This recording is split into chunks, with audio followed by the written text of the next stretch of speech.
अस्सलाम वालेकुम रहमतुल्लाह। कैसे हैं आप सब? उम्मीद करती हूँ कि सब खैरियत से होंगे। जी, तो हमारा आज का टॉपिक है एलिमेंट्स। हम पिछले कुछ रिवाइज करते चलते हैं।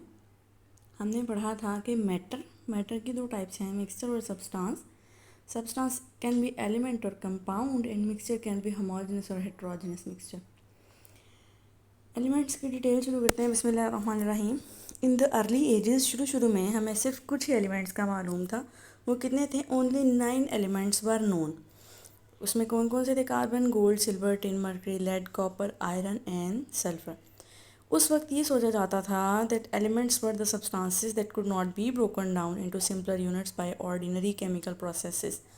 उस वक्त ये सोचा जाता था कि कोई भी एलिमेंट है उसको हम किसी भी केमिकल प्रोसेस से गुजार के उससे छोटे या उससे नए एलिमेंट्स नहीं बना सकते। 19th सेंचुरी के एंड तक हमारे पास टोटल एलिमेंट्स हो गए 63 डिस्कवर्ड, और अब आज की तारीख में हमारे पास टोटल 118 एलिमेंट्स हैं, जिसमें से 92 नेचुरली अकरिंग हैं और बाकी इंसान ने, साइंटिस्ट्स ने खुद सोच विचार करके अपनी मेहनत से दरियाफ्त किए। अब एलिमेंट हम इतनी देर से पढ़े हैं, ये इतने थे, फिर ये हुआ, फिर ये हुआ। एलिमेंट है क्या? है तो ये सब्सटेंस। अब इसकी डेफिनेशन के दो पार्ट्स हैं। It is a substance made up of same type of atoms having same atomic number and can not be decompose into simpler substances bye ordinary chemical means. इसका सेकंड पार्ट हम पहले discuss कर चुके हैं कि इसको तोड़ के फर्दर किसी भी केमिकल तरीके से इसको तोड़ के और सब्सटेंसेस नहीं बनाए जा सकते। लेकिन इसका फर्स्ट पार्ट डिफरेंट है, जिस पे हमें फोकस करना है। एलिमेंट एक ऐसा सब्सटेंस है जिसके अंदर सेम टाइप ऑफ एटम्स होते हैं, उनका एटॉमिक नंबर भी सब का सेम होता है। आगे एग्जांपल आती है तो फिर हमें ज़्यादा अच्छी समझ आएगी। It means that each element is made up of unique type of atoms, ऐसी बात है, और उसकी हर एटम की अपनी स्पेसिफिक प्रॉपर्टीज़ होती हैं। Elements occur in nature free and combined form. All the naturally occurring elements found in the world have different percentages in the Earth's crust, ocean and atmosphere. नीचे टेबल में बताया गया है कि जो हमारे एनवायरनमेंट के 3 मेजर पार्ट्स हैं, एटमॉस्फेयर हैं, ओशंस हैं, समंदर हैं, और अर्थ्स क्रस्ट, इसमें कंटेंट बाय वेट एलिमेंट्स का कितना है? ऑक्सीजन 47% है, ओशंस में ऑक्सीजन 86% है, और एटमॉस्फेयर में ऑक्सीजन 21% है। अर्थ क्रस्ट और ओशंस में ऑक्सीजन मोस्ट अबंडेंट है, और एटमॉस्फेयर में it's secondary to nitrogen which is 78%। आगे हम चलते हैं कि elements can be solid, liquid और gases. Majority of elements exist as solids, for example sodium, copper, zinc, gold, etc. अब इससे आपको MCQ आ सकते हैं कि वो एलिमेंट्स जो सॉलिड फॉर्म में एग्जिस्ट करते हैं, एग्जांपल दें उनकी, तो that would be sodium, copper, zinc, gold etcetera. There are very few elements which occur in liquid state. वो कौन से हैं? Mercury and bromine. और कुछ गैसेस की फॉर्म में एग्जिस्ट करते हैं। These are nitrogen, oxygen, chlorine and hydrogen. On the basis of their properties, elements are divided into metals, non-metals and metalloids. About 80% of elements are metals. जी, अब हमारे पास 118 elements आ गए, तो उनको हमने एक टेबल में फ़िक्स कर दिया, हर किसी को एक स्पेसिफिक पोजीशन दे दी। उनको, उस टेबल को कहा जाता है पीरियोडिक टेबल। अब पीरियोडिक टेबल में हमने एलिमेंट्स फिक्स कर दिए। उसके बाद हमने उनको इस तरह डिवाइड किया कि कुछ चीज़ें मेटल्स हैं, कुछ एलिमेंट्स मेटल्स हैं, कुछ एलिमेंट्स नॉन मेटल्स हैं, जो कुछ बचे वो मेटलॉइड्स हैं। लेकिन कहता है about 80% of the elements are metals. Elements are represented by symbols which are abbreviations of for the name of the elements. अब हर एलिमेंट का पूरा नेम तो नहीं लिखा जा सकता, तो हमने एक साइन रख दिया, एक सिंबल रख दिया, जिससे हम एलिमेंट को रिप्रेजेंट करते हैं, और वो उसकी शॉर्ट फॉर्म होती है। Abbreviation is short form of full name of element. अब हमने सिंबल कैसे डिसाइड करना है? एलिमेंट का अगर तो जर्मन लेटर है, ग्रीक, लैटिन, इंग्लिश, उस एलिमेंट का किसी भी लैंग्वेज में नेम है, तो हमने उनके फर्स्ट या सेकंड लेटर लेके, या जो भी लेटर लिया हमारे साइंटिस्ट्स ने, उनका एक स्पेसिफिक सिंबल रिप्रेजेंट कर दिया एक एलिमेंट का। तो हम देखते हैं कि अगर सिंबल सिर्फ सिंगल लेटर है किसी एलिमेंट का, तो वो कैपिटल होगा, और अगर सिंबल 2 लेटर्स हैं तो फर्स्ट लेटर कैपिटल और second one would be small. पढ़ लेते हैं। Symbol is taken from the name of that element in English, Latin, Greek और जर्मन, ये हम पढ़ चुके हैं। If it is 1 letter it would be capital as H for hydrogen, N for nitrogen, C for carbon, etc. In the case of two letter symbol, only first letter would be capital. For example, Ca for calcium. Here C is capital and A is small. Same goes for sodium and chlorine. यहाँ तक हो गई हमारी बात element की. आगे चलते हैं. वैलेंसी क्या चीज़ है? एक एलिमेंट कोई ना कोई वैलेंसी शो करता है. अब वैलेंसी क्या है कि it is the combining capacity of an element with other elements. अब एक एलिमेंट कुछ नेचुरली अकरिंग हैं और कुछ आर्टिफिशियली सिंथेसाइज्ड हैं. अब आर्टिफिशियली सिंथेसाइज्ड हैं और नेचुरल अकरिंग जो हैं उनमें कुछ फ्री हैं और कुछ कंबाइंड फॉर्म है. जो फ्री हैं वो as a single entity exist करते हैं और जो कंबाइंड फॉर्म है वो दूसरे एलिमेंट्स के साथ या अपने ही एलिमेंट के साथ कंबाइन करके तो फर्दर चीज़ें बनाएंगे. तो जो एलिमेंट किसी के साथ कंबाइन करने की कैपेसिटी रखता है तो वो जो कैपेसिटी है दैट इज़ वैलेंसी.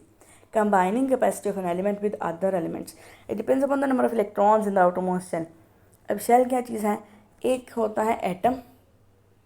एटम का central part is made up of nucleus and peripheral part is made up of shells. Shells K, L, M, N इस तरह ऑनवर्ड्स ABC के थ्रू चलते हैं. और K शेल में 2 इलेक्ट्रॉन्स होते हैं, L शेल में 8 एंड वाइस वर्सा. और न्यूक्लियस के अंदर इलेक्ट्रॉन्स और न्यूट्रॉन्स और प्रोटॉन्स होते हैं. इलेक्ट्रॉन्स शेल्स में होते हैं. अब जिसके वैलेंस शेल में जितने इलेक्ट्रॉन्स होंगे उतना ही उसकी कंबाइनिंग कैपेसिटी होगी. और कहा जाता है कि कुछ कोवेलेंट कंपाउंड्स होते हैं, कुछ आयोनिक कंपाउंड्स होते हैं. कंपाउंड हम आगे पढ़ेंगे क्या होता है. कुछ कोवेलेंट कंपाउंड्स होते हैं, कुछ आयनिक कंपाउंड्स होते हैं.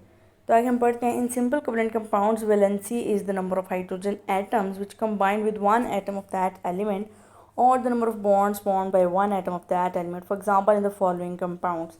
अब जो कंपाउंड्स दिए हैं इनमें जितने H बाइंड करेंगे सेंट्रल एटम के साथ उतनी वैलेंसी होगी सेंट्रल एटम की. और H जितने बॉन्ड बनाएगा इसकी H की वैलेंसी उतनी होगी. अब इस सारे चारों एग्जांपल्स में H ने एक एक बॉन्ड बनाया चाहे किसी भी साइड से आके. इसका मतलब H की वैलेंसी 1 है. और O ने 2 साइड्स पे बॉन्ड बनाया, O की वैलेंसी 2 है. N ने 3 बॉन्ड्स बनाया चाहे सिंगल सिंगल H के साथ बनाया, N की 3 है और C की 4. Valency of chlorine, oxygen, nitrogen and carbon is 1, 2, 3, 4 respectively. हम इसकी बात कर चुके हैं. आगे चलते हैं. सिंपल आयनिक कंपाउंड्स की क्या बात है. इसके बारे में कहा जाता है कि आयनिक कंपाउंड हमेशा तब बनता है जब एक इलेक्ट्रॉन जो वैलेंसी शो करता है एक एलिमेंट उसके आउटर मोस्ट शेल में कितने इलेक्ट्रॉन्स होते हैं. तो इलेक्ट्रॉन्स या तो बिल्कुल ले लिया जाए या दे दिया जाए, that is called ionic compound. और कोवेलेंट इज़ के just sharing. One electron will be shared by one element and other electron will be shared by other element. तो आयनिक कंपाउंड की बात करें. Valency is the number of electrons gained or lost by an atom of an element to complete its octet. Octet means outermost shell कह लें कि complete करने के लिए उसको gain या lose करने इलेक्ट्रॉन्स. और आयनिक कंपाउंड बन जाएगा, आयनिक बॉन्ड बन गए. Elements having less than. अब कहा जाता है कि जिसके वैलेंस शेल में outermost shell is valence shell उसमें 4 इलेक्ट्रॉन से कम होंगे, 4 से कम इलेक्ट्रॉन होंगे तो वो लूज़ कर देगा इलेक्ट्रॉन. और जिसके अंदर 5 या 5 से ज़्यादा इलेक्ट्रॉन्स होंगे जिस एलिमेंट के वैलेंस शेल में वो गेन करेगा इलेक्ट्रॉन. तो जो जितने लूज़ करेगा उसकी उतनी वैलेंसी उस एलिमेंट पे आएगी और जो जितने गेन करेगा उसकी वैलेंसी उतनी आएगी उस एलिमेंट के एटम पे. Elements having less than 4 electrons in the valence shell prefer to lose electrons to complete their octet. हम इसकी बात पहले कर चुके हैं. For example sodium, magnesium and aluminium. इनके वैलेंस शेल में 1, 2 एंड 3 इलेक्ट्रॉन्स हैं respectively. They lose the electrons to have valency of 1, 2 and 3. On the other hand, elements having 5 or more than 5 electrons in their valence shells gain electrons to complete their octet. For example, sodium, nitrogen, oxygen and chlorine. इनके valence electrons 5, 6 and 7 हैं. तो 5 को अपना octet complete करने के लिए 3 electrons चाहिए, 6 को चाहिए 2 and 7 को चाहिए 1. सो वाइस वर्सा. इनकी वैलेंसी नाइट्रोजन की है 3, ऑक्सीजन की है 2 एंड क्लोरीन की है 1. They gain 3, 2 and 1 electrons respectively to complete their octet. Hence, they show valency of 3, 2 and 1 respectively. A radical is a group of atoms that have some charge. Radical की आगे बात आएगी. अभी हम एलिमेंट को समझ लें तो बहुत बड़ी बात है. आगे चलते हैं. इस टेबल में कुछ एलिमेंट्स बताए हैं, उनके सिंबल्स बताए हैं. वो एलिमेंट्स रेडिकल्स भी हो सकते हैं, एक्चुअल एलिमेंट भी हो सकते हैं. रेडिकल इज़ एलिमेंट है in some charts, atom of an element. और साथ में उनका सिंबल और वैलेंसी बताइए। हमें इसमें कुछ कुछ इंपॉर्टेंट आने चाहिए, जैसे sodium, potassium, hydrogen, chlorine, iodine, oxygen, sulphur, iron, bicarbonate and carbon etc. Some elements show more than one valency। अब जैसे टेबल में देखें तो बात हुई है कॉपर की, मरकरी और आयरन। इसकी जब डिटेल डिस्कस करते हैं तो अगर more than one valency element show करते हैं तो इसका मतलब है कि उनकी वेरिएबल वैलेंसी है। For example ferrous sulphate FeSO4, इसमें आयरन की वैलेंसी 2 है, जबकि फेरिक सल्फेट में Fe2SO4 thrice valency of iron is 3। Generally Latin और Greek name for the element ferrum. Iron को लैटिन या ग्रीक लैंग्वेज में फेरम कहते हैं। अब इसमें अगर हमने +2 वैलेंसी शो करनी है तो हम कहेंगे फेरस सल्फेट, और अगर हमने +3 वैलेंसी शो करनी है तो हम कहेंगे फेरिक सल्फेट। तो कहते हैं कि जनरली लैटिन और Greek name for the element is modified to end in OUS for the lower valency ferrous and to end in the IC for the higher valency that is ferric। तो इसके साथ हमारा lecture हो जाता है and. आपको कोई मसला हो, कोई क्वेश्चंस हो, कोई क्वेरीज हो तो आप कमेंट सेक्शन में पूछें। वीडियो अच्छी लगी, लेक्चर अच्छा लगा तो हमारे चैनल को सब्सक्राइब करें, लाइक करें, अपने कोलीग्स के साथ शेयर करें। मिलते हैं अपनी अगली वीडियो में, तब तक के लिए अल्लाह हाफिज़।